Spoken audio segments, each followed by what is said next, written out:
며느라, 잔소리 좀 그만하거라. 누가 보면 나는 애 안 키워본 줄 알겠다. 걱정되는 건 알겠는데 나한테 손주 봐달라고 부탁한 거면 믿고 맡길 법하지 않니? 어머님 서운하실 수 있지만 저희 애를 남한테 맡기는 건데 불안하지 않은 부모가 어딨겠어요? 방금 뭐라 그랬니? 남이라고? 정말 그렇게 생각해? 왜요? 제가 틀린 말 했나요? 너도 참 이상한 애구나. 그러는 너는 왜 남의 집에서 살고 있니? 이 집은 내 집 아니니? 이번 사연의 주인공은 66세 위말순 씨입니다. 말순 씨는 남편과 사별한 지 3년이 되었습니다. 젊은 시절 남편과 함께 허리 굽혀 일하며 모은 돈으로 간신히 마련한 아파트 한 채가 그녀의 전 재산이었죠. 세상에 홀로 남겨진 말순 씨에게 아들 우성이는 유일한 의지처였지만 동시에 가장 큰 걱정거리이기도 했습니다. 엄마, 저 결혼하고 나서도 전세 살아야 해요. 친구들은 다 집 있는데. 우성이의 불평은 결혼 전부터 시작되었습니다. 전세에 자금을 모아주었는데도 부족하다며 자꾸만 더 달라고 손을 내밀었죠. 결혼식 비용도 모자란다고 했습니다. 그렇게 말순 씨는 적금을 깨서 결혼식 비용까지 대주었습니다. 다른 부모님들은 아들 결혼하면 집도 사주시는데. 솔직히 요즘 남자가 집도 안 해가면 장인, 장모님 볼 면목도 없어요. 아시잖아요? 그 말을 듣고 말순 씨는 한숨만 깊어졌습니다. 남편이 남겨준 아파트 한 채가 노후 유일한 의지처였으니까요. 하지만 결혼을 앞둔 아들의 눈치는 점점 더 심해졌습니다. 엄마, 쌤이가 그러는데. 우리가 알아본 신혼집이 너무 좁대요. 엄마 집은 어떻게 할 거예요? 결국 결혼식 한 달 전, 말순 씨는 고민 끝에 결정을 내렸습니다. 그래, 너희가 살아라. 엄마는 작은 전세 원룸 얻어서 지낼게. 말순 씨는 평생 모아온 아파트를 아들과 새 며느리의 이름으로 공동명에 이전해 주었습니다. 아들을 위한 결정이었지만 한편으로는 노후에 의지할 곳이 있기를 바라는 마음도 담겨 있었죠. 말순 씨에게 그 집은 단순한 재산이 아니라 미래의 보험 같은 것이었습니다. 엄마, 정말 고마워요. 쌤이도 너무 좋아해요. 며느리 세미를 처음 만났을 때 말순 씨는 썩 마음에 들지 않았습니다. 겉으로는 어머님 하고 공손하게 불렀지만 어딘가 계산적인 느낌이 들었거든요. 하지만 말순 씨는 그런 생각을 숨겼습니다. 아들이 좋아하는 사람이니까요. 결혼식 날 세미는 말순 씨의 손을 잡고 이렇게 말했습니다. 어머님, 저희 잘 살게요. 자주 찾아뵐게요. 말순 씨는 그 말을 반쯤만 믿었습니다. 결혼 초에는 한 달에 몇 번 있던 방문이 점점 뜸해졌고 전화도 점점 짧아졌습니다. 명절에 찾아와도 반나절 만에 서둘러 일어났죠. 엄마, 쌤이가 친정에도 가봐야 한대요. 말순 씨는 그런 모습을 보며 섭섭함을 느꼈지만 티내지 않았습니다. 젊은 부부니까 바쁘겠지 하는 마음이었죠. 그러던 어느 날 아들 우성이가 들뜬 목소리로 전화를 걸어왔습니다. 엄마, 쌤이 임신했어요. 내년에 손주 볼 수 있어요. 말순 씨의 가슴은 기쁨으로 부풀어 올랐습니다. 드디어 손주를 안을 수 있다니 얼마나 기다려온 순간인지 모릅니다. 우성아, 산후조리원은 어디로 예약했니? 아직 알아보는 중이에요, 엄마. 비용이 만만치 않다던데. 그거 어머님들이 보통 내주시던데요. 어머님도 내주실 거죠? 말순 씨가 무심코 한 말에 며느리 세미가 끼어들었습니다. 말순 씨는 당황했지만 티내지 않았습니다. 결국 산후조리원 비용도 200만 원을 말없이 보태주었죠. 출산 예정일이 다가오자 말순 씨는 더욱 들떴습니다. 아기 옷, 장난감, 이불까지 손주를 위한 선물을 사모았습니다. 우성아, 세미는 어때? 아기는 언제 나올 것 같아? 아직이에요, 엄마. 진통 시작되면 바로 연락드릴게요. 하지만 그 연락은 오지 않았습니다. 말순 씨가 전화를 걸어 확인했을 때 아들은 미안한 목소리로 말했습니다. 엄마, 어제 새벽에 아기가 태어났어요. 지금은 쌤이랑 아기가 좀 쉬어야 해서. 그래, 그럼 언제 가볼 수 있을까? 조금만 기다려주세요. 쌤이가 산후조리원에서 나오면 연락드릴게요. 왜? 나는 들어가면 안 된대? 아무래도 쌤이 눈치가 좀 보여서요. 출산하고 좀 예민해 보여요. 회복도 해야 하고. 산후조리원에서 나올 때까지 기다렸지만 여전히 손주를 볼 수 없었습니다. 우성아, 손주 좀 보고 싶은데 기다리다 목 빠지겠다. 엄마, 아직 아이가 너무 어려서 면역력이 약해요. 조금만 기다려주세요. 그래서 말순 씨는 기다렸습니다. 하루, 이틀, 일주일, 한 달. 손주의 모습은 우성이가 보내주는 사진으로만 볼 수 있었습니다. 매일 밤 휴대폰을 들여다보며 작은 화면 속 손주를 보는 것이 말순 씨의 일과가 되었죠. 우성아, 이제 2달이 다 됐는데 아직도 못 보는 거니? 엄마, 쌤이가 아직은 외부인 많이 만나면 아기 컨디션이 안 좋아진대요. 그래, 알겠다. 아기 건강이 제일 중요하지. 드디어 손주가 태어난 지 3개월 만에 말순 씨는 직접 아이를 볼 수 있게 되었습니다. 그날 아침, 말순 씨는 새벽부터 일어나 정성껏 음식을 준비했습니다. 손주가 커서 먹을 옷들도 정리해 보따리를 쌌죠. 설레는 마음으로 아들 집 초인종을 눌렀습니다. 문을 연 며느리의 표정은 그리 반갑지 않았습니다. 어머님, 손 먼저 씻고 오세요. 그리고 여기 준비한 옷으로 갈아입으셔야 해요.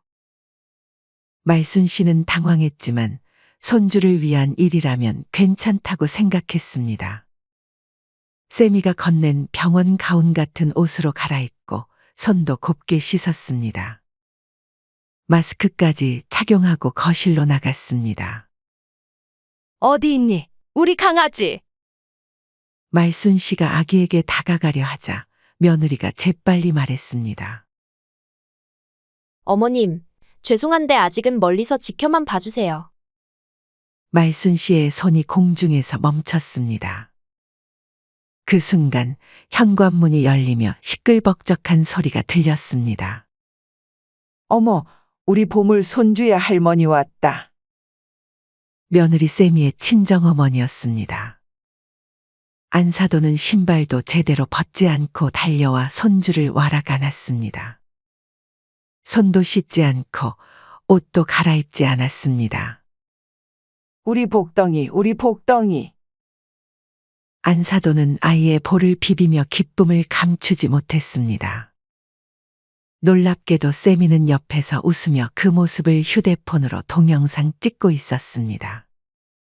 말순 씨가 그 자리에 얼어붙은 채로 바라보는 동안에도 세미는 안사돈과 아기를 함께 사진 찍으며 즐거워했습니다.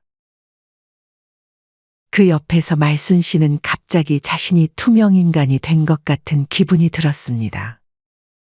집도 내어주고 산후조리원 비용도 대주었는데 왜 나는 손도 못 대게 하면서 저 사람은 아무 제약 없이 아이를 안고 있는 거지. 사실 아기의 건강을 위해 하는 말이라 생각하여. 며느리의 말에 서운하더라도 이해하고 넘어가려 했지만 안사도는 되고 나는 안 되는 이 상황이 쉽게 납득이 안 갔습니다. 나도 한번 안아봐도 될까? 며느리는 잠시 망설이다 마지못해 고개를 끄덕였습니다. 조심하세요. 머리 받쳐주시고. 말순 씨는 손주를 품에 안는 순간 눈물이 왈칵 쏟아질 뻔했습니다. 그동안의 기다림이 이 순간을 위한 것이었는데 왜 이렇게 어색하고 서먹한 건지. 겨우 몇 분, 말순 씨가 손주를 안고 있는데도 세미는 계속해서 말순 씨의 손 위치가 어떻다느니, 아기가 불편해 보인다느니 잔소리를 멈추지 않았습니다. 어머니! 그렇게 얼굴 막 만지시면 어떡해요? 미안하다. 너무 이뻐서 그냥. 결국 말순 씨는 힘없이 아이를 다시 세미에게 건넸습니다. 그날 집으로 돌아오는 길, 말순 씨는 묘한 감정을 느꼈습니다. 마치 시댁을 멀리하는 것 같은 서운한 감정이었죠.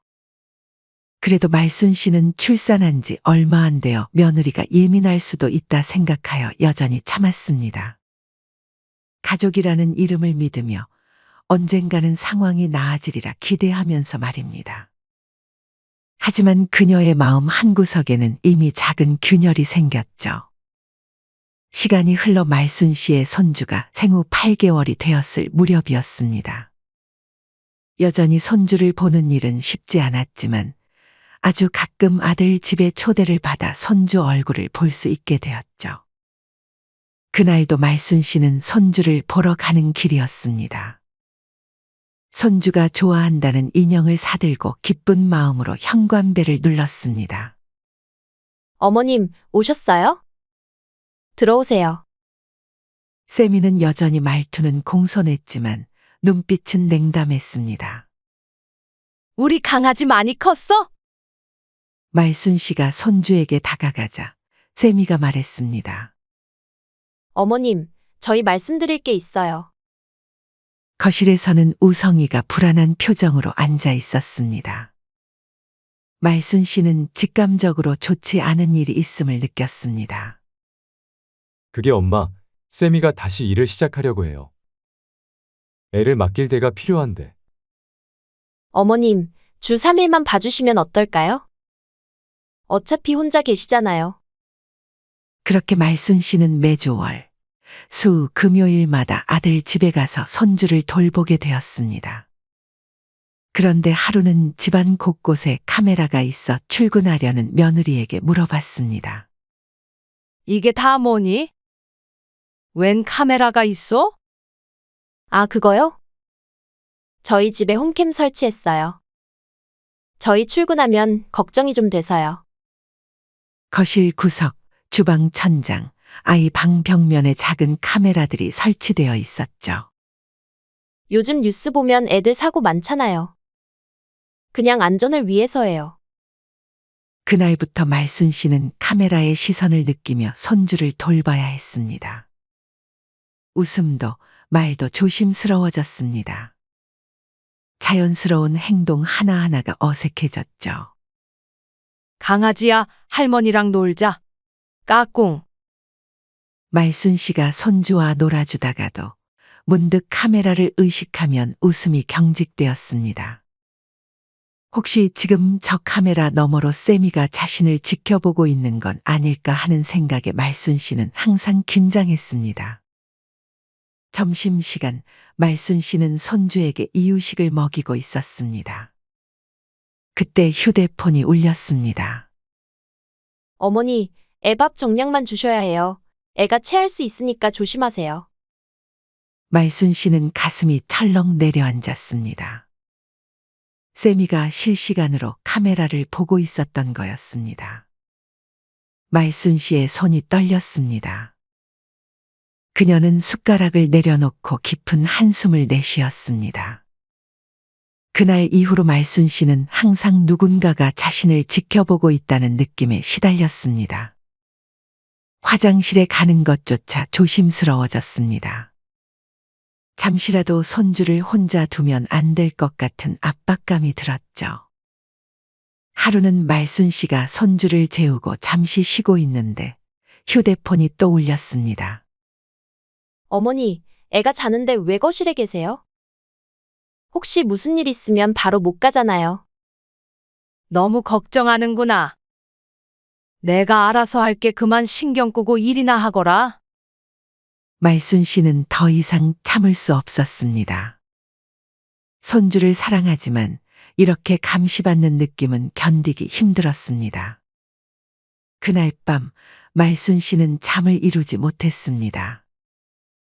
자신이 무엇을 잘못했길래 이런 대우를 받아야 하는지 몰랐습니다.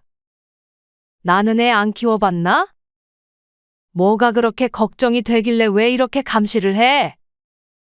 말순 씨의 머릿속에서는 수많은 생각이 맴돌았습니다. 손끝이 떨릴 정도로 화가 났습니다. 다음 날 말순 씨는 결심했습니다.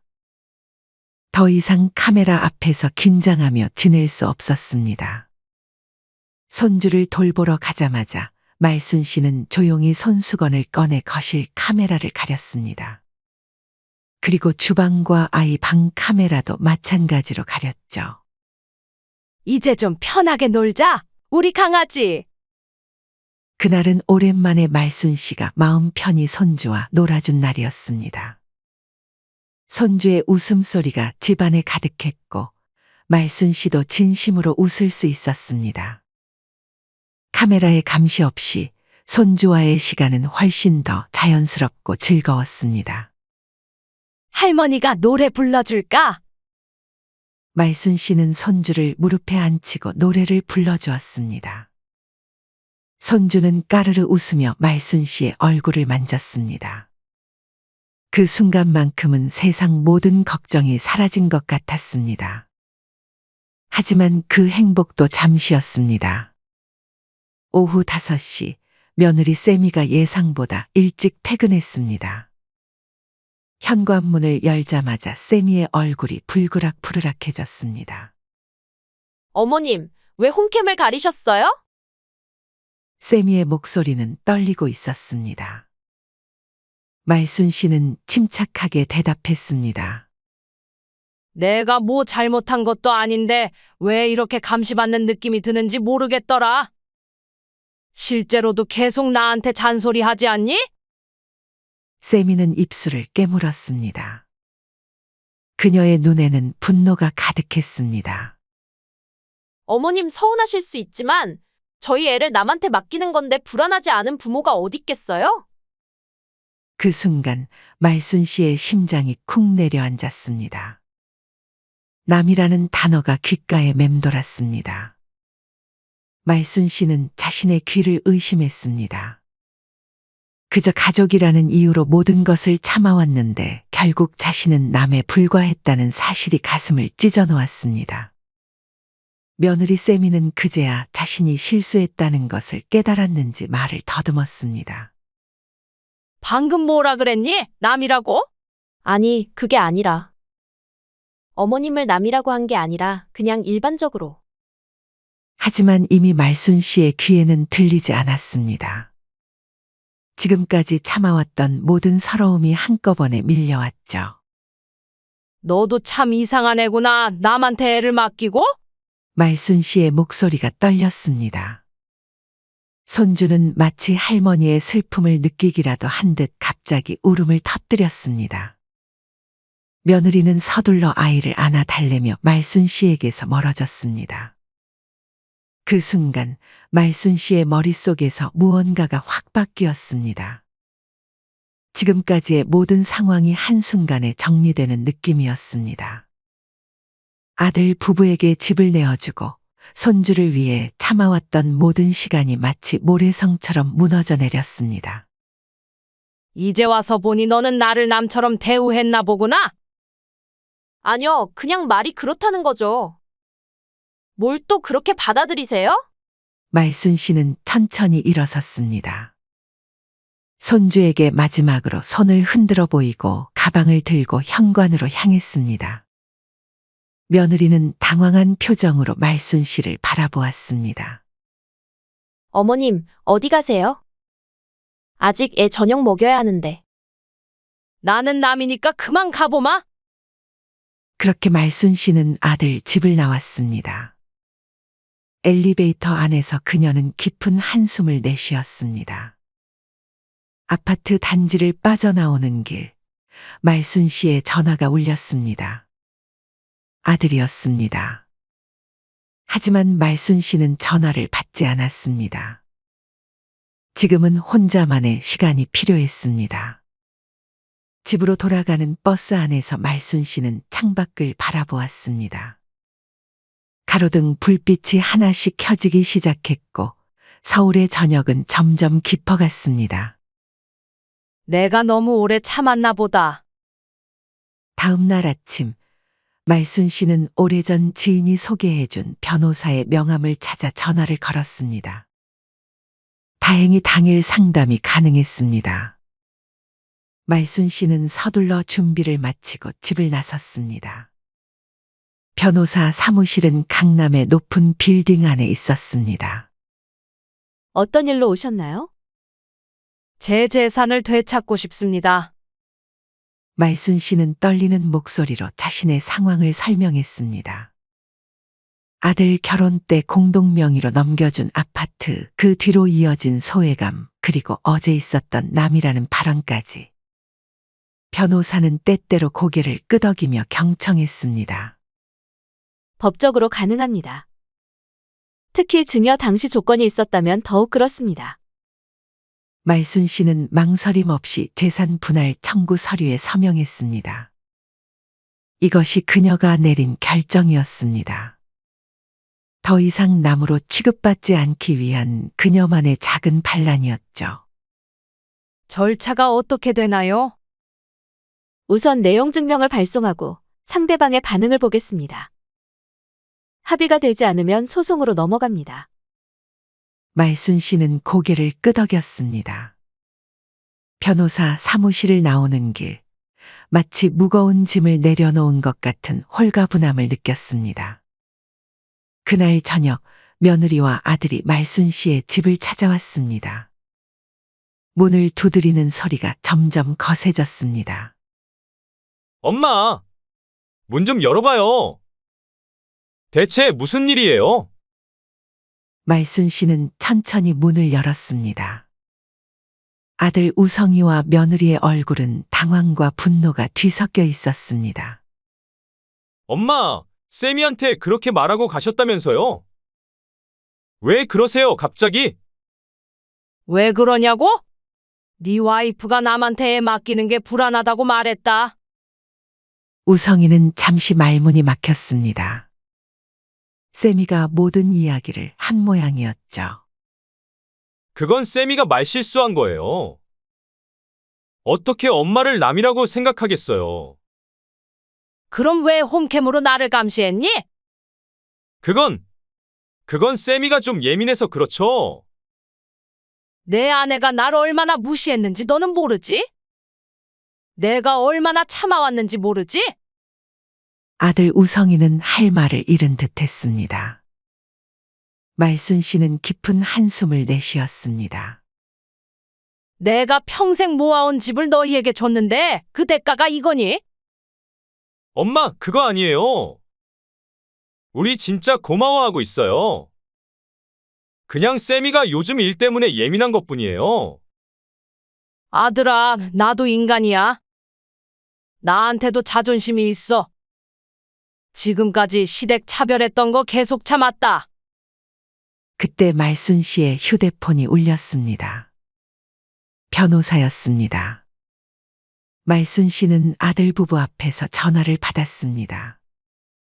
네, 변호사님. 내용 증명 발송하셨나요? 네, 감사합니다. 전화를 끊자 우성이의 얼굴이 창백해졌습니다. 엄마, 변호사는 왜? 설마, 맞다. 내 재산 되찾으려고 한다. 니들이 날 남이라고 생각한다면 나도 니들에게 남으로 행동할 수밖에 없지. 우성이의 표정이 당혹감으로 가득 찼습니다. 그는 잠시 말을 잇지 못하다가 흥분한 목소리로 말했습니다. 엄마, 이러시면 안 돼요. 그 집은 이제 우리 집이잖아요. 우리가 대출도 받았고, 인테리어도 했는데, 내가 준 집에 살면서 나를 남 취급했잖니? 이제 와서 그런 말이 나오니? 우성이는 머리를 감싸 쥐었습니다. 이런 상황이 올 거라고는 상상도 못했을 겁니다. 엄마, 제발 그러지 마세요. 제가 대신 사과할게요. 앞으로 잘할게요. 이미 늦었다. 변호사님 말로는 승산이 높대. 내 돈 주고 산 집 법적으로 찾을 수 있대. 어머님, 저 정말 죄송합니다. 순간 며느리의 목소리가 떨렸습니다. 말순 씨는 아무 말 없이 세미를 바라보았습니다. 어머님, 제가 잘못했어요. 어머님을 남이라고 생각한 적 없어요. 그건 정말 말실수였어요. 쌤이야, 말실수가 아니라 마음이 그랬던 거잖아. 내가 보여준 행동이 말해주고 있는데. 그동안 너가 차별하는 것들을 내가 모를 줄 알았니? 그래도 나는 가족이라 생각해서 참고 있었어. 너네가 살고 있는 집도 가족이라 생각하고 줬던 거고. 그런데 어떻게 남보다 못한 대우를 할 수가 있니? 며느리 세미의 눈에서 눈물이 흘러내렸습니다. 그녀는 갑자기 말순 씨 앞에 무릎을 꿇었습니다. 어머님, 제발 용서해 주세요. 집 없어지면 저희 어떻게 살아요? 대출금도 있고. 말순 씨는 세미의 어깨를 잡아 일으켰습니다. 일어나. 그렇게까지 할 필요 없어. 어머님, 정말 죄송해요. 앞으로 잘할게요. 홈캠도 다 치울게요. 손주도 언제든지 보실 수 있게 해드릴게요. 쌤이야, 남한테 애 맡기는 게 불안하다면서. 이제 와서 그런 말이 나오니? 세미는 어쩔 줄 몰라 했습니다. 그녀의 얼굴이 창백해졌습니다. 그건 정말 그냥 순간적으로 나온 말이에요. 그럼 왜 내가 손주를 안아보려 할 때마다 방해했니? 왜 친정엄마는 멀쩡하게 안아도 되고 나는 옷 갈아입고 손 씻고 별짓을 다 해야 했니? 세미는 대답하지 못했습니다. 말순 씨의 말은 계속되었습니다. 쌤이야, 나도 애 안 키워본 거 아니다. 손주 사랑하는 마음은 너랑 똑같아. 너가 손주에 대해서 예민하게 생각하는 것도 이해 못하는 건 아니야. 그런데 내가 서운한 건 남처럼 여기는 너의 태도 때문이다. 세미는 흐느끼며 고개를 숙였습니다. 말순 씨는 깊은 한숨을 내쉬었습니다. 남이라고 생각했으면 남처럼 대하자. 그게 공정한 거 아니겠니? 이제 할 말 없으면 그만 돌아가거라. 말순 씨의 목소리에는 더 이상 분노나 슬픔이 담겨 있지 않았습니다. 오히려 차분하고 냉정했죠. 이것이 그녀가 내린 결정이었습니다. 그렇게 몇 주가 지났습니다. 법적 절차는 생각보다 빠르게 진행되었습니다. 말순 씨가 증여 당시 가족을 위한 것이라는 조건을 달았고 세미가 말순 씨를 남이라고 표현한 사실이 중요한 증거가 되었습니다. 또한 홈캠 설치로 인한 사생활 침해와 손주 접근 제한 등의 정황도 말순 씨에게 유리하게 작용했습니다. 법원의 판결이 내려지는 날이었습니다. 말순 씨는 차분히 법정에 앉아 있었습니다. 맞은편에는 우성이와 세미가 초조한 표정으로 앉아 있었습니다. 두 사람 다 말순 씨의 시선을 피했습니다.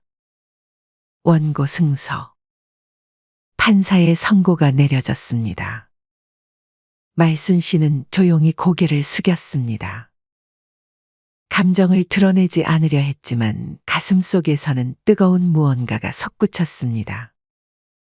이것은 복수가 아니라 정의였습니다. 그녀가 평생 일해서 모은 재산을 되찾는 정당한 과정이었죠. 일주일 후 말순 씨는 자신의 아파트 앞에 서 있었습니다. 우성이와 세미는 이삿짐을 싸고 있었습니다. 아들 부부는 결국 세미의 친정으로 가기로 했다고 합니다. 세미의 친정어머니도 함께 와서 이삿짐을 돕고 있었습니다. 안사돈의 눈빛이 날카롭게 말순 씨를 향했지만 말순 씨는 담담하게 그 시선을 받아냈습니다. 사돈, 이러시면 안 됩니다.